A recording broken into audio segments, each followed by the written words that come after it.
I-strat yung papa rin pa. Mantay ko po na mo sunod sa music, punto man iyan ng iyang aksyon. Oh. Mahulog yan, malalagay mo niya sa bulsa mo. Itago mo na. Dali.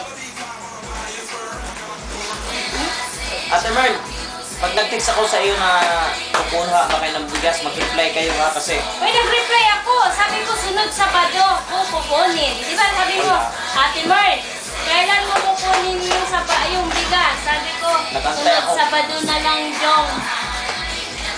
Sabi ko Ewan ko kaya, lang, kasi yung sunod cellphone- Sabado na lang, Ewan ko lang Jong. yung cellphone ko kasi hindi nagtatanggap ng mga text siya. Yung cellphone mo ang ano. Minsan nakaka-reach. Nag-text din kaya si Nung Liz daw na papunta na sila. Hindi mo daw rin na-receive. Eh, ang ano dahil pati si Intay silingan niya namo po, nag-text po na upat ka bago natanggap. Binuo kong cellphone na yan. Kamatay man yan.